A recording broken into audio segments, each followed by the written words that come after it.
What's up, everybody?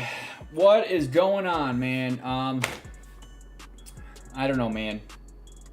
Feeling different today. Just feeling a little different. I don't know how to explain it. I do have some good news to share. Well, I think it's good. So many of you know that I work and I like where I work and I enjoy it. One of the things I want to say is that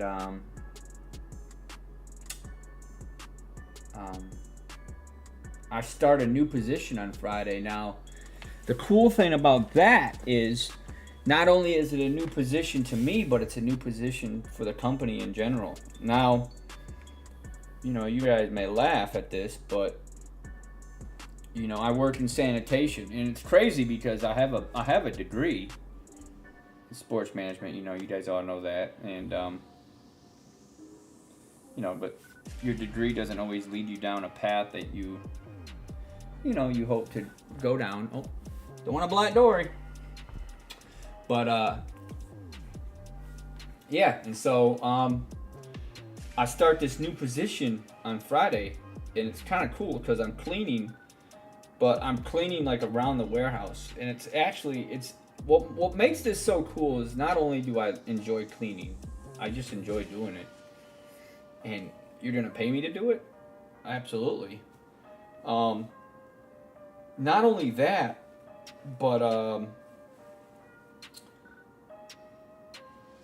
it's a new position for the entire company, and here's the good thing about here's the crazy thing about that. You know, usually when you get a new position, you apply for it. First of all, before I jumped in sanitation, I was in inventory, and one of the top people in the company, my manager's boss. So I got my supervisor, they have a boss, and then that person's boss, who is now my boss, she reached out to me and she said, Tony, how well do you like your job? And I said, oh no, she said, do you like what you do? And this was when I was in inventory, and I said, yeah, like I enjoy what I do. I do. I go around and count, make sure things are in the right spot, and I enjoy doing that. You know, I just enjoy doing that stuff. And I said, yeah, I do. And she said, well, there's a sanitation position open. No, I said, why? Why do you ask? And she says, well, there's a sanitation position open. And usually those positions don't open up because it's a very, very, I don't want to say easy, but it's a different type of challenge than your typical warehouse position. And I said, yeah, well, no offense, but I like what I'm doing. I don't want to do that. And so fast forward, like, that was in like November, I think, or something like that. No, like October or September, something like that. And so fast forward a couple months, and something happened. I forgot what happened. I got upset at something, and I went to go talk to this person, and she wasn't my boss at the time, but I always felt comfortable talking to her. And her name's Kim. And I said, I forgot what I was upset about. Something was stressing me out about work. And she mentioned the sanitation position, and I'm like, I meant to get back with her and let her know if I wanted it or not, but I totally forgot. And she said, you know, that position's open, and I really want you to I would really like you to join the team. And, you know, what makes this so cool is normally, I don't know about you guys, but in the places I've worked, normally a position that a lot of people would like, you don't get asked to do that. I mean, you usually apply for it. Then you have an interview, and then you get chosen. But nobody really seeks you out for that position, for a position. It's just not that, you know. But she says because I clean so well and I'm so good with detail. And I said, yeah, and so, and to me, that's one of the best feelings you can get, man. That's a really awesome feeling. And I said, well, I thought to myself, I said, so that was on a Friday. No, that was on was I on weekend shift yet?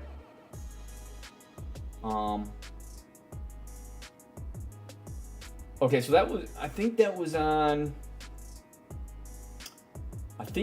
a Friday. Yeah. And she told me to let her know by Monday.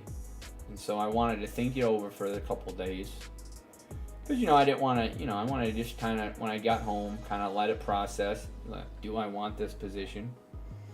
And it's not the current position I'm moving to. That's a different story. But it's this, it's the, it's just to jump in the sanitation team. And I'm like, I went home and I thought about it. And I was like, man, I don't really know if I want this position.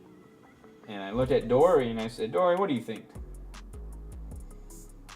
And Dory said, meow. I said, well, meow. Meow.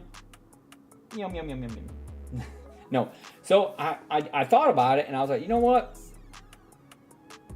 I kind of want this position. And the cool thing, on Monday I came in and I told her I would like the position. And she said that the cool thing is I'll be able to keep my access to counting.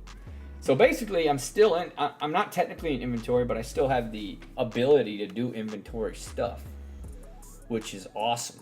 Nobody else in the warehouse has that position. I mean, there's not a ton of people in the warehouse, 800 people, but you being the only person to have that role. And so this new position, the company used to be family owned, and now it's turning more corporate, which I kind of like, because that means there's more money to throw around, and it's just there's a tighter grip on different things, but it's a good thing when it's corporate, and it's got more money, working with more money and things like that. And they came out with these new in sanitation you don't actually have a title. You didn't anyways, and so they wanted for people in sanitation to have a title. When you fill out job applications, or you fill out anything really that wants to know your job info, they ask for a title. Well, sanitation isn't a title, it's a department. So now we have titles. And so last week, they on Friday, or was it Sunday? On Friday. Yeah, on Friday they were. We had a meeting, and this was after I joined the team, and I've been on the team for a couple months, and all the sanitation people came in for weekend shift, and it's Friday, so we're working, and she's handing out.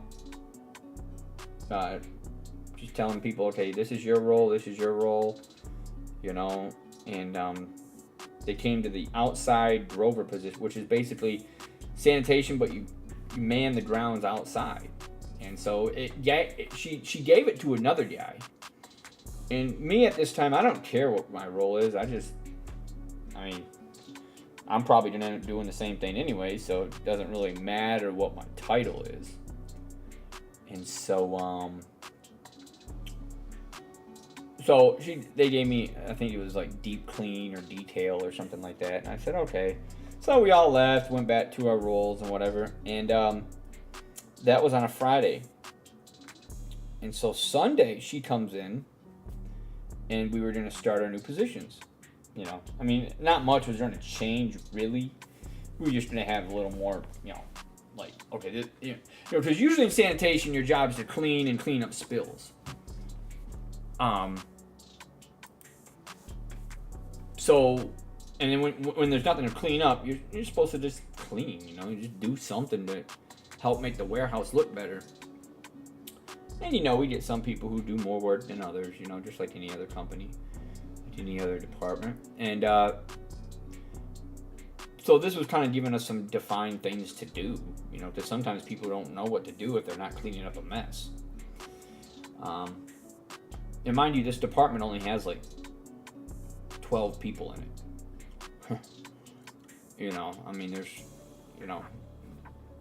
There's 800 people in this warehouse. Most people are in the outbound roles, repack, case pack, shipping, noms. There's probably 150, maybe 150 people in each of those departments between 3 shifts, maybe a little more. Maybe about 200 probably. Anyways, so we had a meeting, and and so we were starting our new roles, and I think it was it later on that day? So on Sunday, so we were gonna start our new roles, have our new titles. She called me to the office, and so the people she oversees, Miguel and Kevin Bradley, and they were in the office, and it's kind of intimidating when you go to the office and you see like your boss's boss, and then your boss's boss, and so it's like, and here I am, a peon, just a spoke on the wheel, and I'm like, usually when it's very intimidating, to say the least. And they're like, Tony, after conferring with people, we decided that we wanted to give you this outside position. Now, at the, you're probably thinking, what's the big thing about this? And again, this is a job. It's the first in the company, first of all. No warehouse distribution. Out of all the warehouses in the network, this position is brand new. And the fact that not only has she asked me to be part of the sanitation team, but she wanted me to be, they wanted me to be part of a new role because they know I would do the right thing. And that is just an awesome feeling. So we fast forward to this week, and I start my new role on Friday, and I'm really excited, man. Like, I'm pumped up, man. This is like a good thing. It's a good thing. I mean, I'm just really excited. But I just wanted to share that with you guys. Like, maybe that's one of the reasons why I'm really excited and in a good mood. I went for a walk today. I slept in really late. I slept until like 3 o'clock, 2:30. Right? We slept until 3 o'clock, 2:30. Don't you do that. Don't you bite. She never bites. She has never done that. How about if I bite? You want me to bite? Do you? You know Daddy loves you. I know you just play biting. But anyways, so, I'm just really excited about that. And, Bed number 2. Bed number 2. No, bed number 1's better. Yeah. Bed number 1's higher and has more blankets. So. I love you. Yeah, you're a good kitty. But, anyways, here we are. As you see, the title is Baldur's Gate 3. So, what I wanted to do, I have never played a CRPG before. Never in my life. And so I have no idea how the game... I only know how the game works from the few videos I've seen. The game, to me, it's looks like a complicated game. Why do I have all this stuff still open? But, it won a bunch of awards. A lot of people play this game. And so I wanted to watch a video about it. This guy named Wolfheart FPS.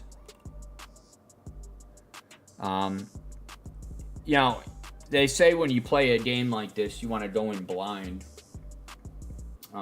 However, I would think there are some mechanical, some game mechanics that could make the game enjoyable.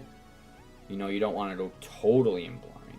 I think from a story perspective, you'd want to. But from a,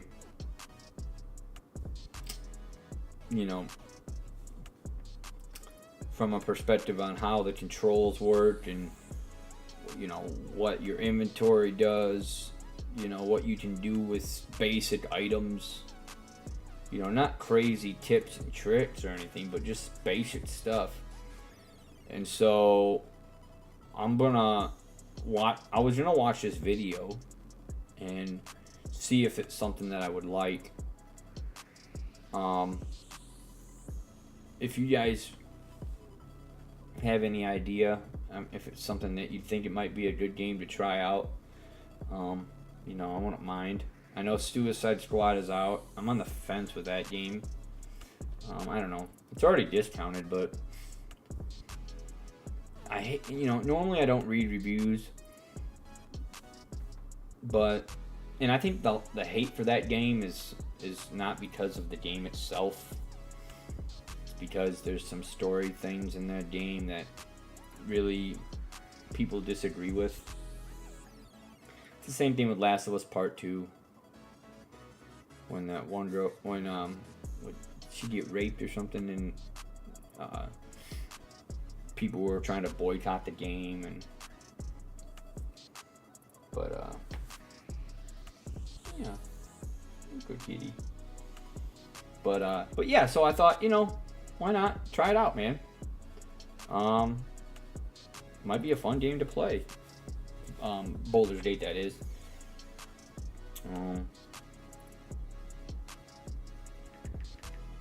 So, oh wow, somebody from high school. Who the hell is that?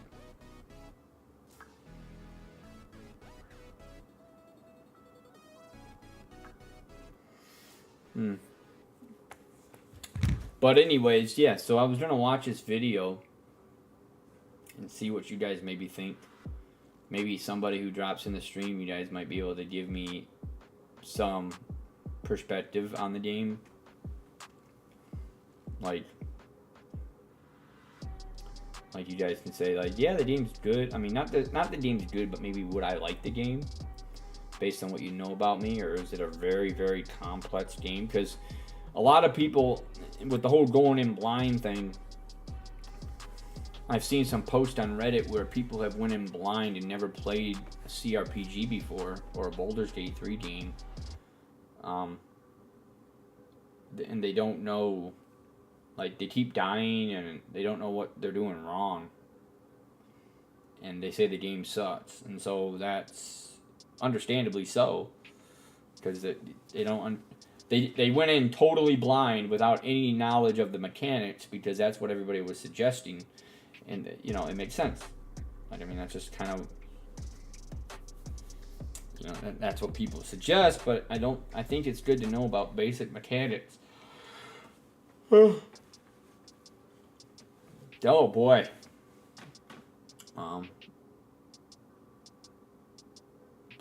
Yeah.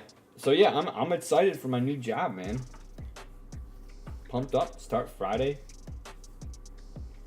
And yeah, things are going good, man. Working a shit ton.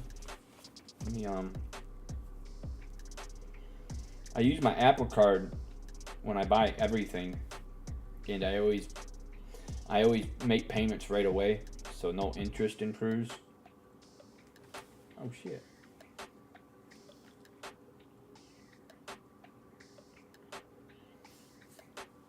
What up, Austin?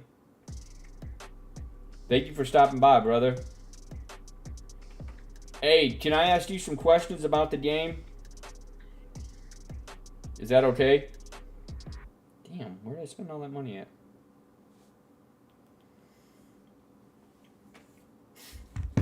I think you're new to the community, to my streams, but normally I don't like. This isn't how I normally stream. But I'm switching things up. Usually I'm like up close to my monitor, and I'm usually not talkative like this. I struggle real bad with anxiety, and so and depression and stuff like that. But and I've had some really, really bad streams, but I'm working on that. But yeah, I struggle really bad with anxiety and stuff like that. That's who I thought that. I thought that. I thought that because I saw the last name and I was like, hold up, he's missing the S. I was like, missing the S. That's even better that it's you. See, now I know your first name. See, I'm always glad it's somebody I know, man. Oh shit. Most people, when they don't know me and they stop by the stream, they expect like big things, and it's like, it's nice when it's somebody who understands me.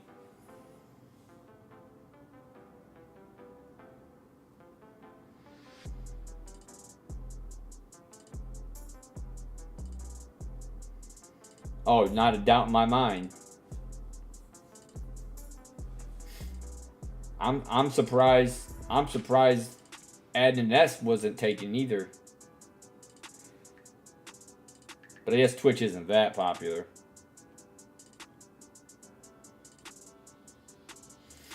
But yeah, I what the hell?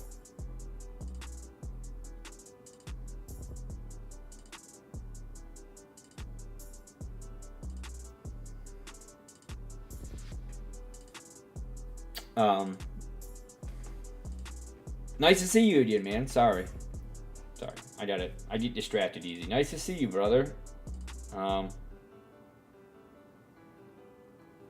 It's really nice to see you, man. But yeah, so I would, I saved a Reddit post. Somebody basically said, hey, I'm new to this series, never played a Baldur's Gate 3 game, never played a CRPG. And they asked for tips and tricks, and it got like 4,000 comments or something like that. So I was scrolling through, and it was like so many comments. I'd probably be there till tomorrow evening if I read all the comments. And a lot of them don't have any context, so it's just like, what does that mean? But it looks like a fun game, but it seems like very involved. Like a lot of game, like a lot of stuff to do. Like almost like too much, maybe. But I don't know. I kind of want it. Like, part of me wants to play it, but then part of me doesn't. Like, I mean, not doesn't, but part of me wants to get into it, but part of me wants to, like, jump on Helldivers tomorrow. But I want to play something tonight too. And so, I don't know. My mind's going, so much, 1,000 miles a minute.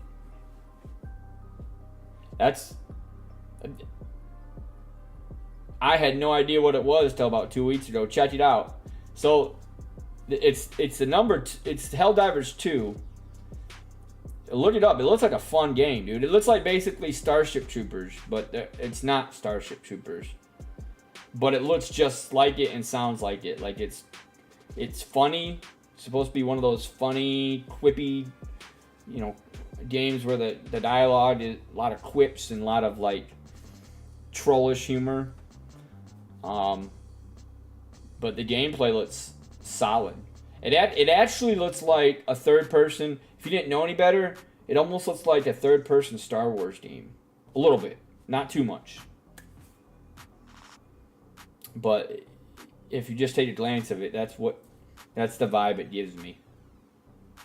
Almost like Star Wars mixed with Starship Troopers. Looks like a fun game, though.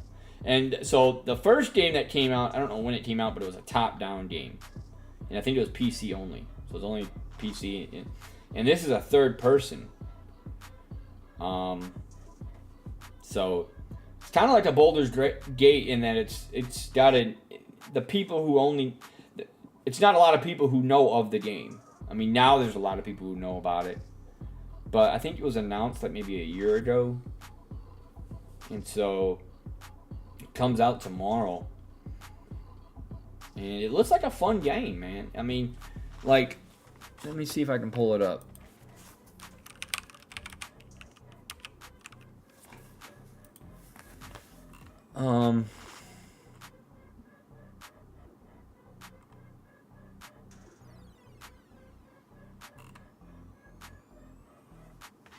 So, and the weird thing about this game, there's a few weird things about it, but so there's a human game master. There's actually there's a real human who's watching your gameplay, and they can tweak the difficulty in real time,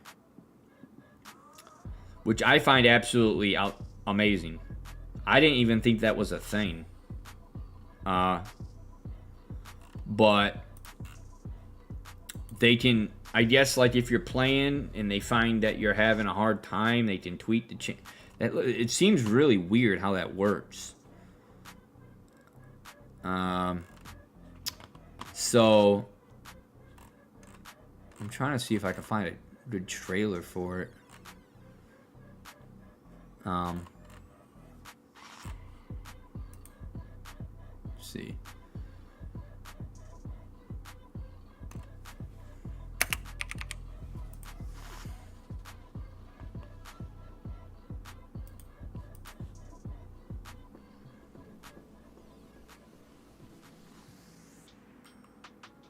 There's a lot of different trailers to this game that are out. I didn't realize.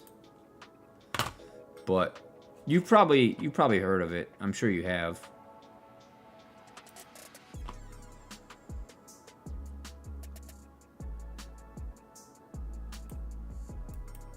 And I hate those videos that don't give you an option to play. Like, you know, I hate where the video's embedded. Doesn't have any like controls on it. That's stupid. So let's check this out.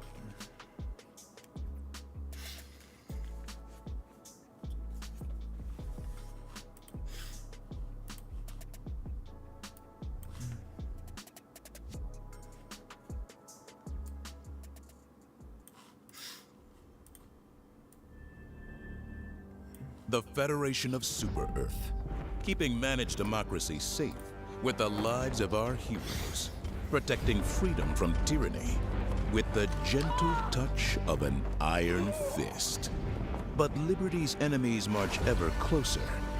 Together, we must take back control of freedom. Together for managed democracy. Together for victory. Together for liberty. Together for liberty. Together, they fight for freedom. Will you?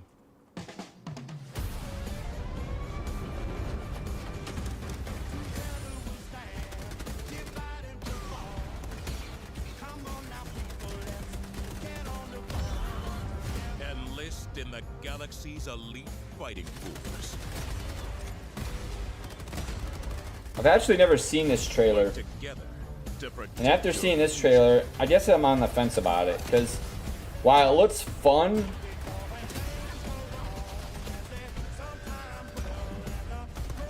it just looks a little... Dispense peace with the ultimate weaponry.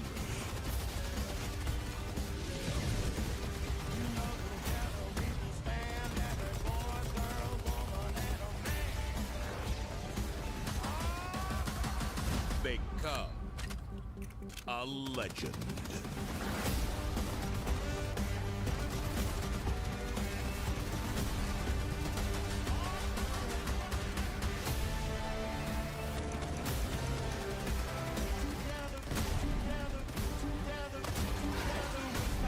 Join the Helldivers, the galaxy's last line of offense. Pre-order now. So, that game, now, yeah. So that, I mean, it looks like a fun game, but like with me, what's this? Hello and welcome to the Rudigs Gaming channel. Okay, no, thank you.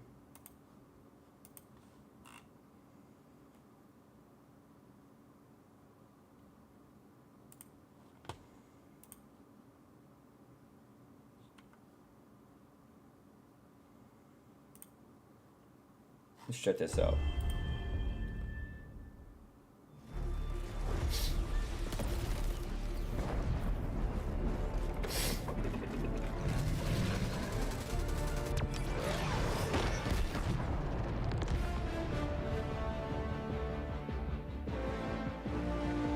Helldivers 2 is a tactical third-person cooperative action shooter. Hi, I'm Johan Pilestedt. I'm the CEO and creative director of Arrowhead. One thing that will be really familiar in Helldivers 2 for returning players is the stratagem system. For those of you that are new, this is the Ace Up Your Sleeve. It's a system that allows you to interface with the many elements of the Super Earth arsenal, such as the Super Earth Destroyer, the Eagle Fighter, and the multitude of weapons and equipment that you can call down as you play the game. My favorite stratagem in Helldivers 2 is the Gatling Sentry.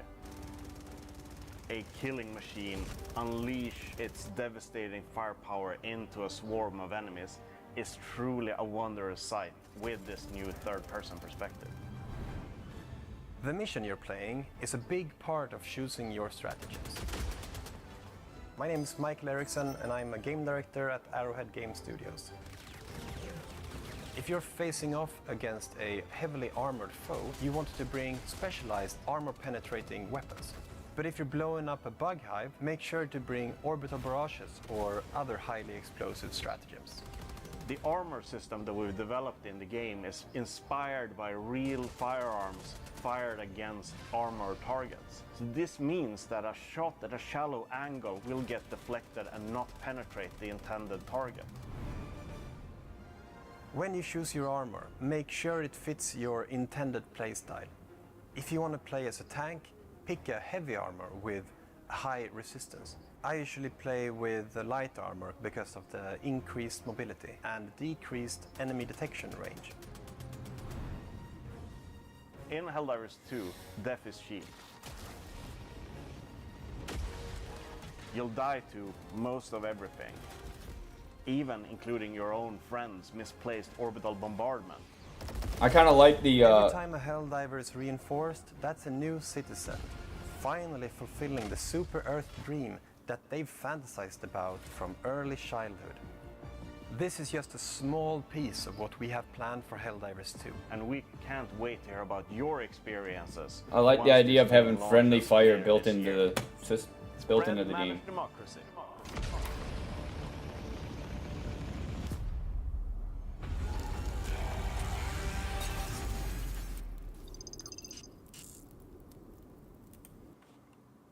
See, this is definitely an older. Must have got definitely got delayed at some point.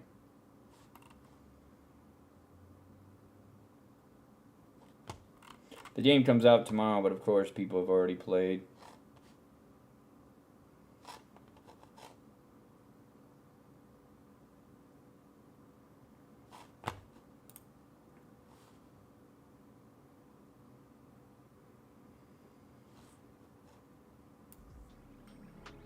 So, but yeah, that's Helldivers, man. It looks like a fun game. I mean, it looks fun, but it also looks like, I don't want to say it. I hate saying it doesn't look like a next gen game or a PC game. Maybe I'll be wrong, but I don't want to say that, but it just doesn't look like, knowing the games I like to play games that are like, that really look amazing. So I don't get a chance to play that much. I don't know. But who knows? We'll probably end up picking up the game anyways. So let's watch this Baldur's Gate 3 video, and I'm gonna determine after the video if I should buy it. Oh,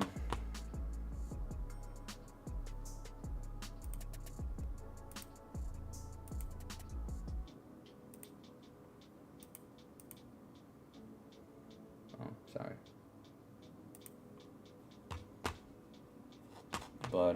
But yeah.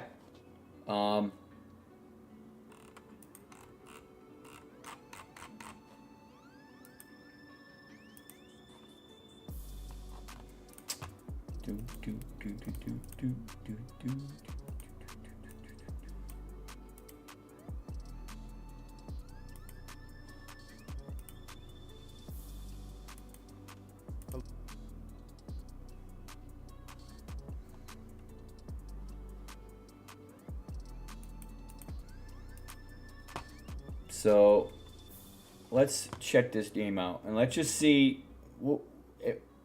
it might be something we don't like, but let's just check it out. And then we'll jump into some gameplay, something. Maybe I'll buy the game and we'll just see how it goes. We'll just see how it goes. Oh, sorry. Ah! I re-added my stream labels. If you guys see on top, you can see the stream labels. I re-added them. Because, for some reason, the app, the stream labels app stopped working. And I don't know what the hell happened. And so, these, they stayed there, but I need the app because the app allows me to see when somebody, the app basically notifies me when somebody does something. I mean, I could always look on here, but it's easier from the app. Because the app messed up, everything else messed up, so I just was like, all right, I'll re-add the labels.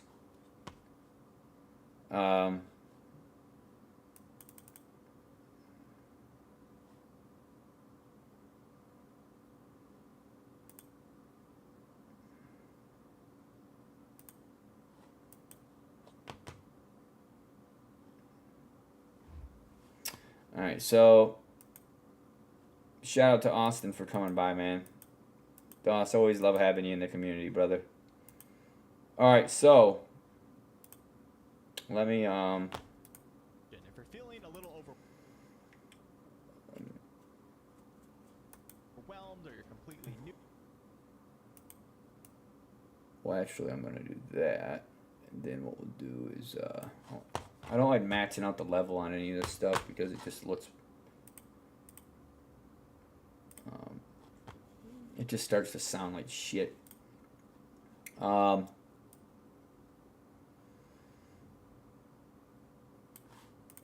to this or just looking to touch up on some of your knowledge, you're in the right place as I have the ultimate beginner's guide for you. So sit back, relax, and let's jump right into it. Let's start off with movement, and this will be a quick one. So for you, If I like this game, if I like what I see here, I'm buying the game. So if anybody wants to help me play the game, it would be greatly appreciated. At least get started. I don't even know if, I know this guy's a big Baldur's Gate streamer and he's very knowledgeable, but I don't even know if this video will cover everything you need to know. Probably not. But it'd be nice because I want to actually enjoy the game. But yeah, let's see. Let's do it. using mouse and keyboard, many of you are probably aware by now that this game is a point-and-click game. However, you can actually hold down your left mouse button, and wherever you point the cursor is where your character will go, and you can even run in circles. Also note that WASD will pull the camera away from your character, and then the middle wheel button on your mouse will allow you to rotate that camera. If you want to return back to your party, you can double-click on their portraits, or you can actually press F1, F2, F3, or F4, each one representing a different party member. Also note that you can use the middle mouse button to scroll in the third-person view.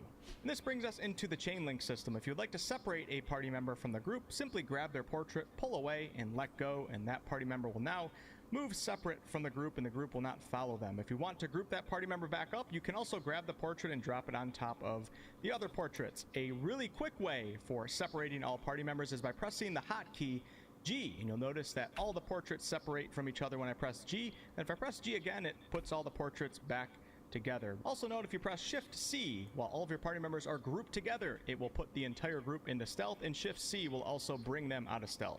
Next up are the ancient sigil circles. So as you are adventuring around Faerun, make sure to look for these yellow sigils right here, which are actually fast travel points. Now once you discover them, you actually don't ever have to click on the sigil itself. All you got to do is go to your map and then click on one of the locations here, and it will teleport you right to that sigil. You can do this pretty much from almost any area in the game. There's a few places where you can't fast travel. Speaking of fast travel, you can go to your party's camp at most points in the game. If you hit the M button or click on the little icon right here, at the top of the list is the waypoint for your camp. Or you can click on the little bonfire icon down here at the bottom right of the screen. And on the very bottom, if you click on go to camp, your party will teleport all the way to your party's camp in the daytime. Now on to one of the most important topics in Baldur's Gate 3, and that is time. So I wasn't paying attention. Speaking of fast travel, you can go to your party's camp at most points in the game. If you hit the M button or click on the little icon right here, at the top of the list is the waypoint for your camp. Or you can click on the little bonfire icon down here at the bottom right of the screen. And on the very bottom, if you click on go to camp, your party will teleport all the way to your party's camp in the daytime. Now on to one of the most important topics in Baldur's Gate 3, and that is resting. So if you click on the little bonfire icon down here on the bottom right, on the top, you can take a short rest. And a short rest will restore 50% of your hit points and also restore certain class features that are able to regain things on a short rest. And also there's some weapon attacks and weapon specific skills in this game that will also recharge on a short rest. All you gotta do is click on the button, 50% HP, and then certain things are also restored, and it doesn't actually take you anywhere. Now, at some point you are going to have to take a long rest, and a long rest will bring you to your actual party's camp for you to go to bed. Long resting will restore pretty much everything on your character. All your spell slots, all your weapon abilities, it does everything that a short rest does and much, much more. Long resting is also important to progress the story. As you can see, I'm back at my camp right here, and Shadowheart has an exclamation point above her head telling us that she wants to have a chat with us, and probably a very important chat. When you're done with your dialogue duties, simply click on the bedroll, and then all of a sudden you gotta figure out what kind of food supplies you need to be able to take that rest. Now, if you're playing on balanced mode, it costs you 40 camp supplies to have a successful long rest. And if you're playing on Tactician, it actually costs 80. As long as you have camp supplies and you're picking these up as you play the game, all you got to do is click on auto select and it will put those supplies up there for you. But sometimes the number's a little bit too high, and if it's a little bit too high, you may have to just mess around a little bit with what you have. If you find yourself in a situation where you don't have any camp supplies, well, it's not the end of the world, but next time you do go into the world, you definitely want to search for camp supply packs, check all the barrels, grab as much food as you possibly can. But if you don't have it and you're trying to rest, you can also take a partial rest, which will restore your hit points and spell slots, but only up to half of their maximum, and you won't regain any of your short rests. So every time you take a long rest, you also regain your short rests. And as you guys can see, you get 2 short rests per 1 long rest. One more important thing to note, after you take a long rest, you will wake up at your camp in the morning time. You can actually click on your map and teleport to any waypoint that you want, but if you click on the actual bedroll, it will teleport you to exactly the place that you left before to take the long rest. Since I just mentioned camp supplies, which are very important for taking a long rest, left alt, if you're on mouse and keyboard, is going to be your best friend as you're out in the world adventuring. Hold down left alt and it will reveal all of the lootable objects in your immediate vicinity. As you can see right here, we have a traveler's chest. If I click on it, voila, there's actually a supply pack within it, which is 40 camp supplies. Very important to loot things as you adventure out in the world. All right, now let's talk about all this mumbo jumbo at the bottom of the screen, starting off with what's next to the camp and resting menu, and that is entering turn-based mode. So you can either click right here or you can press shift and space, which will put the game into turn-based mode. Now, why would you go into turn-based mode? Let's say that this was an enemy wolf, and this wolf was kind of patrolling this little under rock area. Once the wolf faces to the left, I may enter into turn-based mode, and then my character can actually sneak right behind him. And then once we get past the wolf, we can either let the wolf take his turn, or we can just exit turn-based mode by pressing shift and space again, or clicking on this little small icon right here and get the hell out of there. Entering turn-based mode can be great for pickpocketing and also for traps. Let's say that there was a trap in this little area and these blades were swinging. I would enter into turn-based mode, the blades would stop, and then I may be able to navigate through on my turn and then exit turn-based mode, and the trap will resume. Moving left from right, we now have our hotbars. You can expand this menu. Once you get enough skills, once you get to level 5 or 6, you can click this little plus button and make it much, much bigger. By default, and to get to this default setting, you click on this little red diamond right here. On the right side, you have items that you have placed on your hotbar from your inventory. Some of these items may auto-place on that hotbar depending on what your settings are. In the middle, you have your class actions. So I'm playing a ranger, and we have Hunter's Mark, Long Strider spells that I took for the ranger class specifically, and then to the left of that we have our common actions such as throw, disengage, jump, and also our weapon specific attack. So if we take a look at my inventory here, you can see that I have the Everburn Blade, and the Everburn Blade comes with Pommel Strike, Lacerate, and also Cleave, and all of those weapon attacks will be over on the left side of the screen right here in the common category. You can also click on these tabs at the bottom. If I click on common, it shows me nothing but those common actions and weapon attacks. If I click on ranger, it's all of my ranger specific ones. And actually, let's go over to Shadowheart. If we click on cleric, you can see all of my cleric spells right here.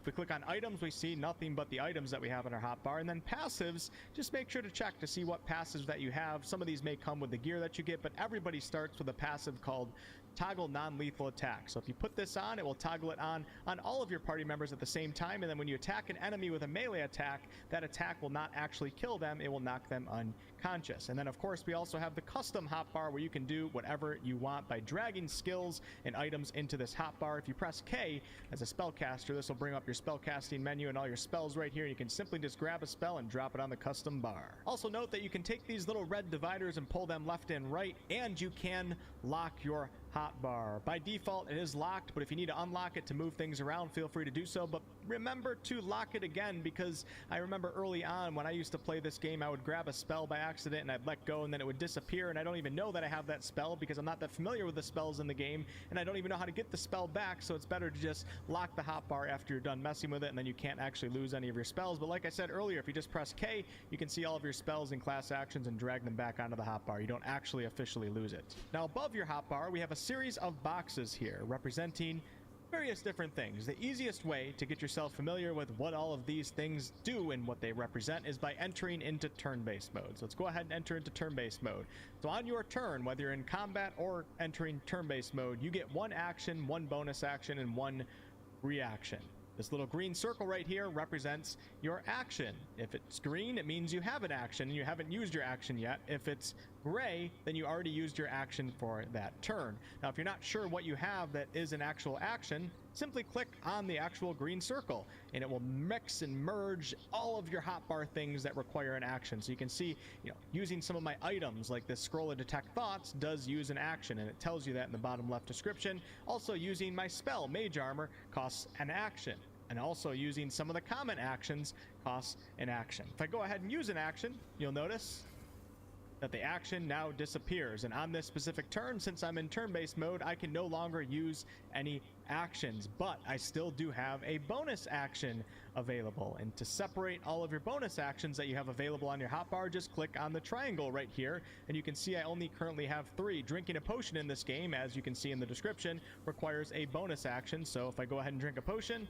that little orange triangle is now gray, and now I've used my action and my bonus action on my turn. Now, since I did mention reactions, well, reactions are not represented on these actual squares right here, but if you press K on any of your characters and then go over to the tab on the right, you can see your reactions. Now, reactions in Baldur's Gate 3 only occur when something triggers them, something specific triggers them. For example, if I go ahead and take a shot at my ranger right here with Gale, a pop-up box appears, allowing me to use Missile Snaring, which will reduce damage from a ranged weapon by 1d10 plus my dexterity modifier, and as you can see, it is a reaction. I get to use one of these per round if something triggers that reaction. You don't have to use your reaction. Sometimes you may not want to because you're worried that something else will happen in that same round of combat. Just click on Do Not React. But let's go ahead and click on Missile Snaring.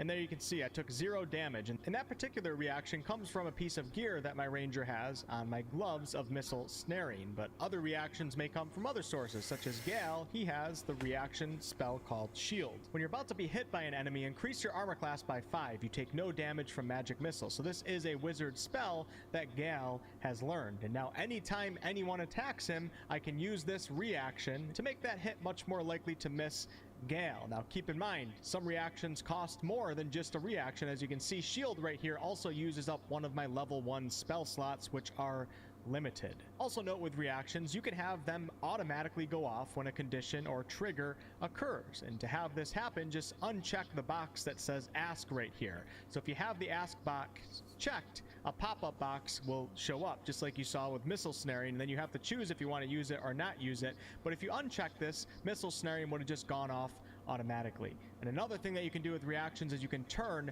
them completely off. So if I never ever want to use shield, the level 1 right here, I can just click over here on the left side and it will not ask me if I want to use it, nor will it use it automatically. And last thing to note with reactions, if you want a quick idea as to what you have active, just look on the right side of your hotbar, and then directly above it you can see there's 2 little boxes right here, and this is telling me that Gale currently has shield and opportunity attack ready to go as reactions. You can also click on these little boxes and it'll bring you right to the reaction menu. So on your turn in combat or in turn-based mode, your character gets 1 action and 1 bonus action, and in that round of combat they also get 1 reaction. To the right of this we have something called Arcane Recovery Charge, which is specific to the Wizard class. So this is going to be a box that represents something that recharges on your class. So if I switch over to Shadowheart right here, she doesn't have Arcane Recovery. She has Channel Divinity, and right now I have 1 Channel Divinity charge which will power up certain spells that the cleric has. To the right of this we then have our spell slot boxes. So as you level up, you'll start getting access to more powerful spells. Right now Shadowheart has level 1 spells and level 2 spell slots available for use, and it's telling us right here in the level 1 box that we have 2 available level 1 spell slots out of 4 total. So if I wanted to recharge that and have 4 out of 4 available, I would take a long rest, use those camp supplies, come back into the world, then we would have 4 blue boxes right there. Larian makes it really easy to know what you have that requires a level 1 spell slot. All you gotta do is click on that actual box, then you can see all the spells that I have right here that cost a level 1 spell slot. Now if we click on the level 2 box, you can see all the spells that I have right here that can use a level 2 spell slot. These spells tend to be more powerful than level 1 spells. You may notice some spells that are in level 1 and level 2 both, and that is because some spells can be upcasted, meaning you can cast Guiding Bolt as a level 1 spell and it only does 4 to 24 damage, but you can also cast it as a level 2 spell and that damage goes up to 5 to 30 damage. Now also note, when you click on a spell, if it can be upcasted, you will see the little plus sign right there. If I click on Inflict Wounds, you can see I have the option to cast it as a level 1 spell or a level 2 spell, which is more powerful. These spell slots are limited. Like I said, they recharge on a long rest unless you're playing the Warlock class, which recharges their spell slots on a short rest, and you guys should know how to take a short rest by now. Just click on the campfire icon and then click on the top little button right here that says short rest. And to the right of your spell slot boxes, if your character has cantrips, and cantrips are spells that do not use a spell slot, you can cast them at will, you can click on that little box and then up will pop all of your available cantrips. When you run out of spell slots, cantrips become your best friend. To the left of your hotbar, we have your melee weapon and your ranged weapon, and whatever skills come with that particular weapon will be shown in your common part of your hotbar. Now you can switch from your melee to your range simply by pressing F, or you can click on these little buttons right here, and you can pull out your light source if you have a torch in your character's inventory in this little torch slot right here.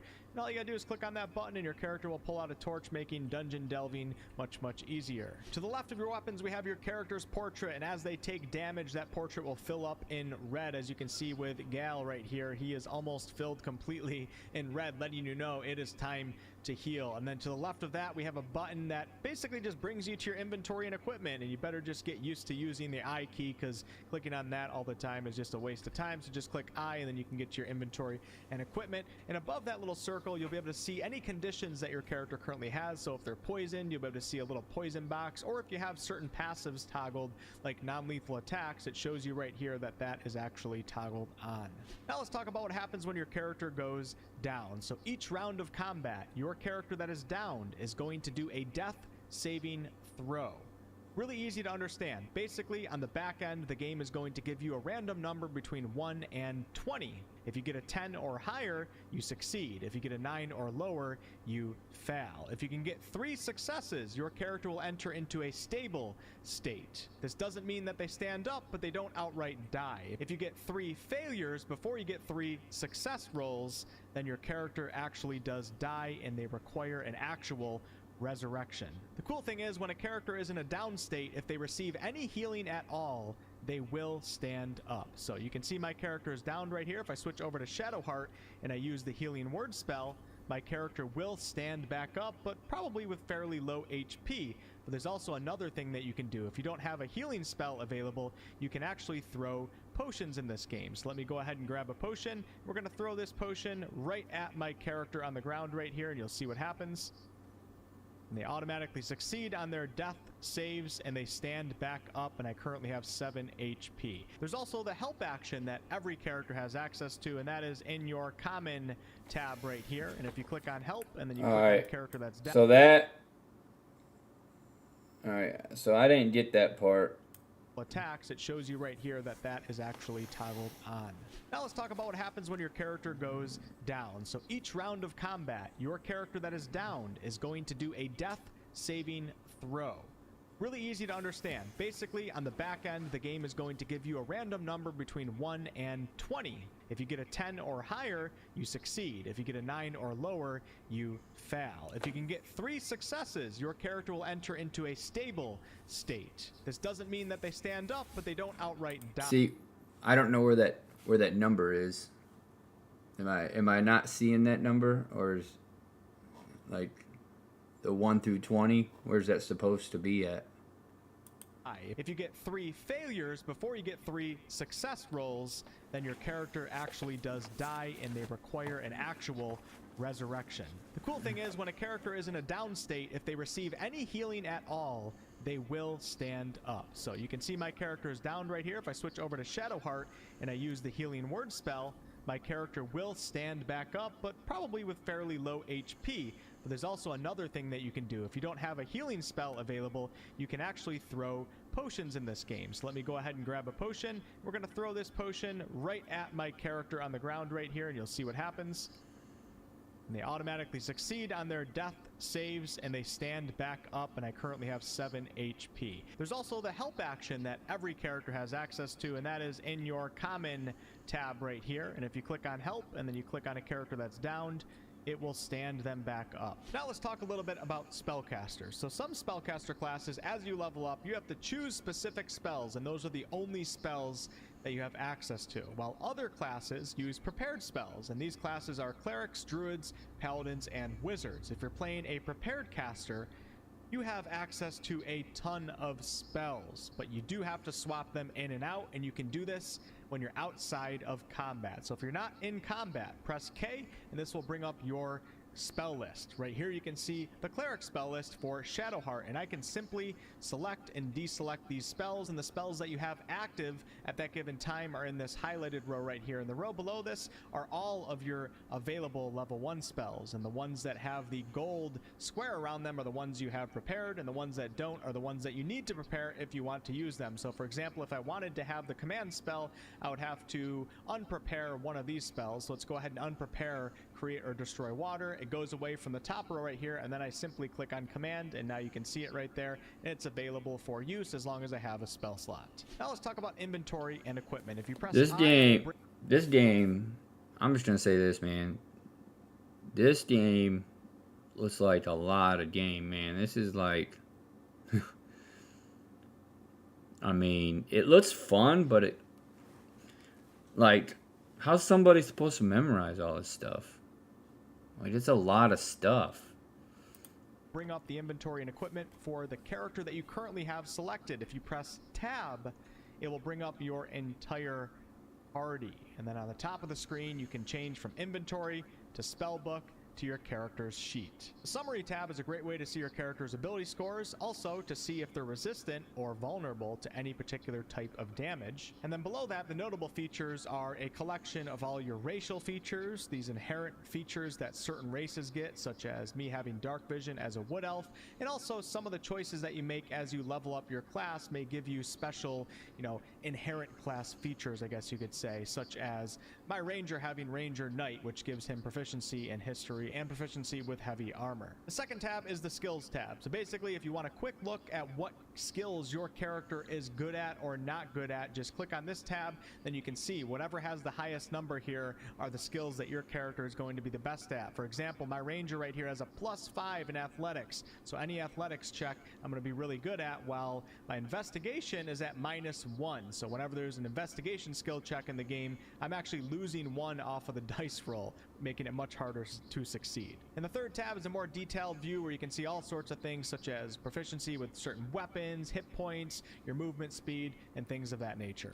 When you're looking at your inventory, don't forget that there is a sort by button right here, and you can sort by latest, so whatever you picked up most recently, value, weight, and type. And also in your inventory, you should have a camp supply pack where all of your food supplies are going to automatically be stored. You'll have an alchemy pouch where all of the alchemy ingredients that you pick up are going to automatically be stored and go into. And also you're going to have a keychain where any key that you pick up will go onto the keychain. As you progress through the game, you're also going to find regular backpacks, and you can use those backpacks for whatever you would like. Maybe put weapons into one of the backpacks or put potions into one of the backpacks to keep things nicely organized.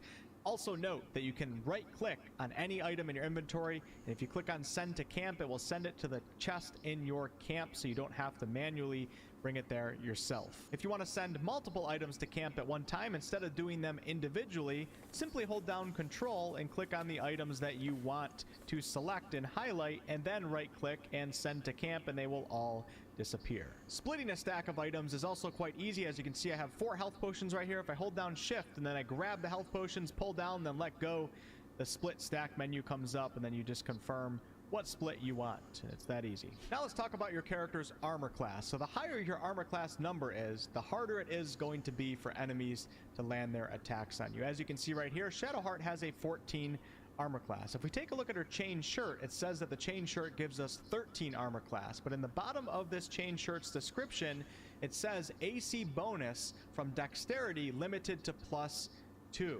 So medium armor takes into account your dexterity modifier, and Shadowheart's dexterity modifier right now at 13 is a +1.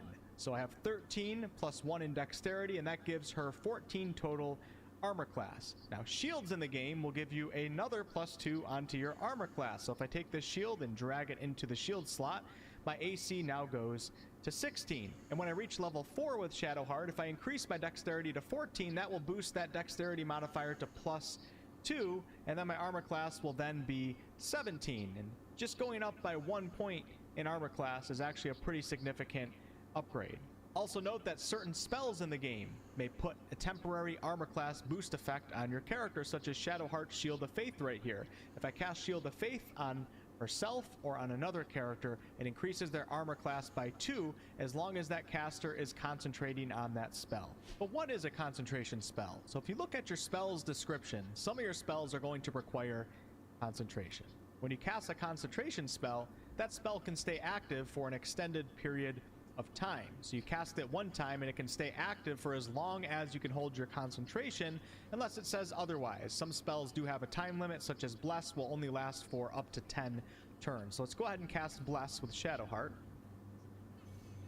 And Shadowheart is now concentrating on Bless, and you can see this because in the bottom left of her portrait you can see Bless right there, and if I wanted to end this spell I could click on that little X right there. Otherwise the spell will end after 10 turns or 1 minute when you're not actually in combat or in turn-based mode. Now concentration spells can end earlier than that. When the spellcaster takes damage, if they fail in a concentration saving throw, that spell will also end. So let's go ahead and take a swing at Shadowheart here.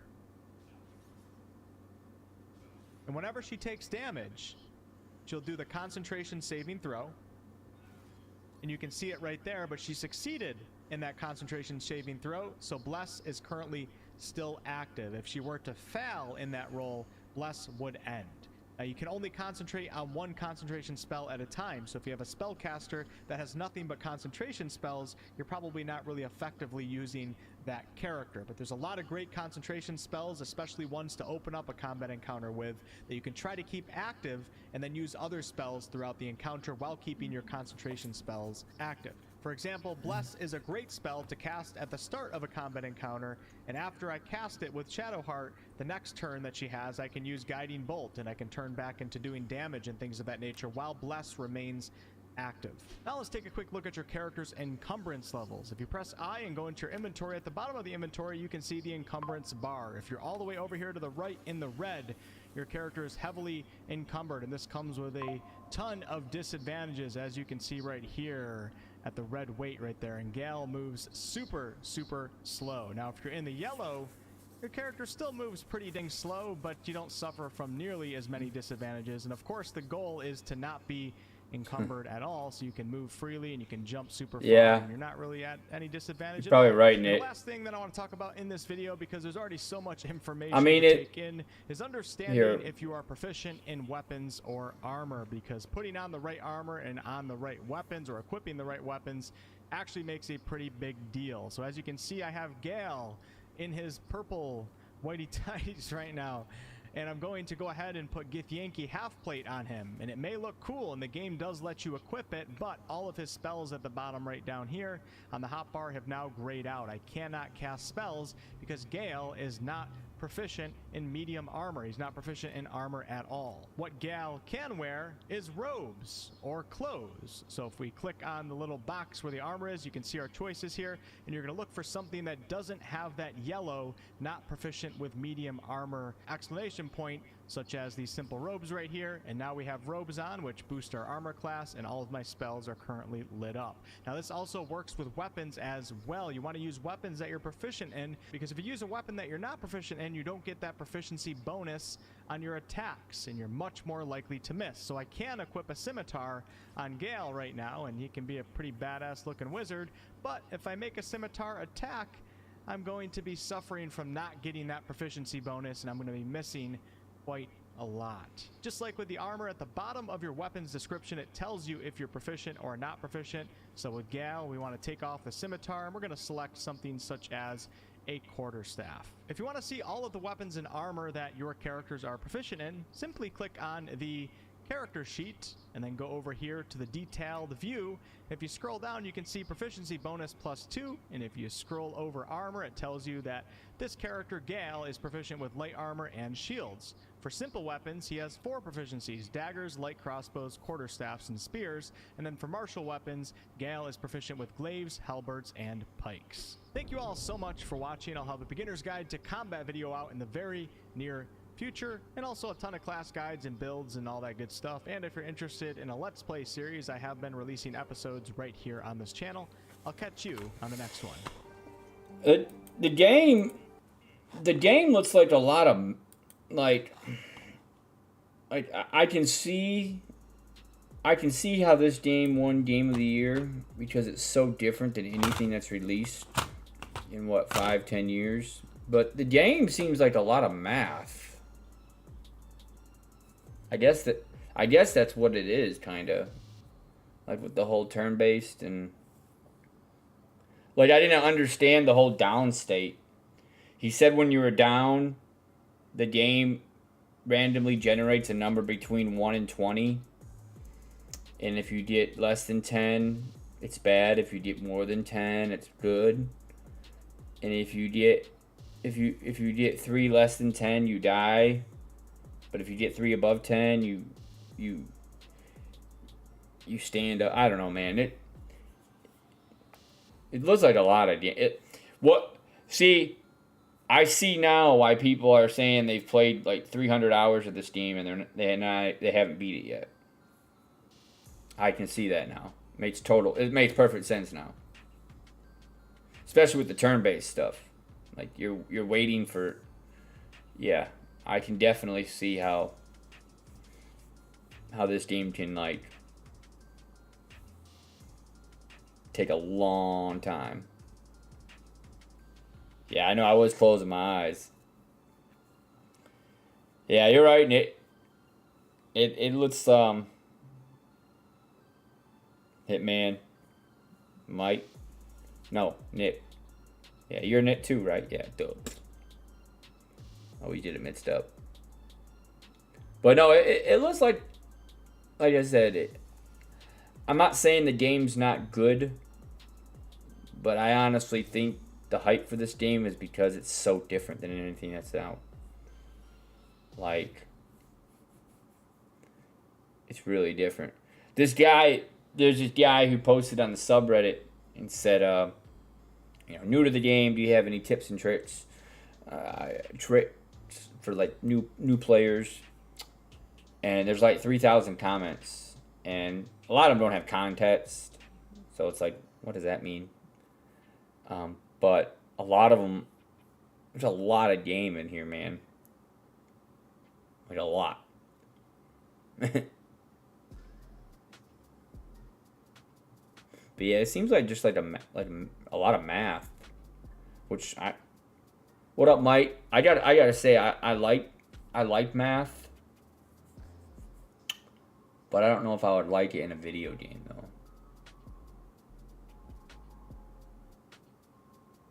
I don't know. It just seems like a lot of game, man.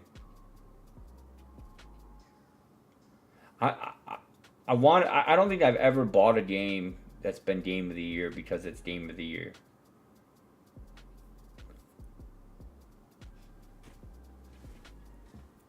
Well, but no, I watched this. Mike, you probably just stopped in, but I watched this tutorial video. I guess you'd call it a tutorial video. To see the basic mechanics of this game and to see if I would like it. And I don't think it's for me. It looks like a lot of game. And like I just mentioned a few minutes ago, there seems to be like, there's a lot of people who've played this game for hours. And I'm talking like 250 hours, and they haven't beat the game yet. I see why that is.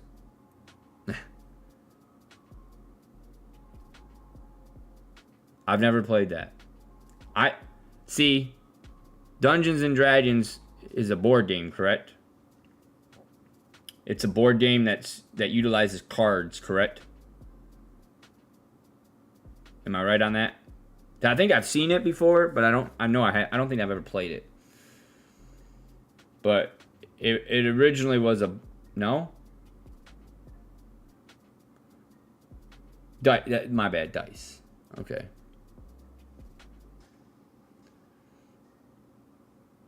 So what games have this format? Like, I know this is like, when was the last time a game released that had this format? It's been like at least 10 years, right? Like a game that was somewhat well known, or not well, but just somewhat known. It's been a long time, and I don't think there's ever been a console game. A game released on console that was this, right? I don't recall ever seeing a... Oh, okay. So that's probably why it got... I mean, I'm not saying that's the only reason, but I can see a lot of like gamers who are like older love this game, especially if they play Dungeons and Dragons. Because throughout my gaming, even before streaming, I've seen people mention Dungeons and Dragons, and they've mentioned it, you know, in conversation. And but now I see why this game is. Like I said, it's not. I've never seen anything out. You know, nothing close to it. But it just looks like a lot of game, man. Like, I was looking through the when I was watching this video, and like just your inventory is like there's so much. Like when reading the subreddit, reading the tips, like I understand there's not one right way to play it, but there's so much. Like it's almost like it's almost like somebody who was a huge D&D player online or in the board, they wouldn't even know everything. Like there's a lot to it. But oh man.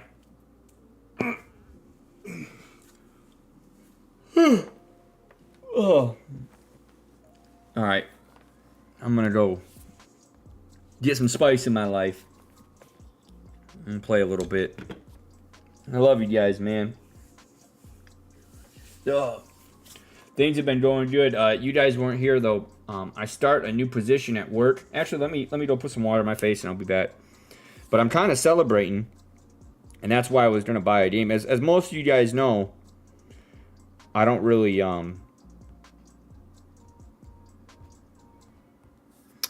Oh, here's another thing I want to do. I don't really buy many new games as much as I used to, and that's because I just I just want to buy something that I know I'll play.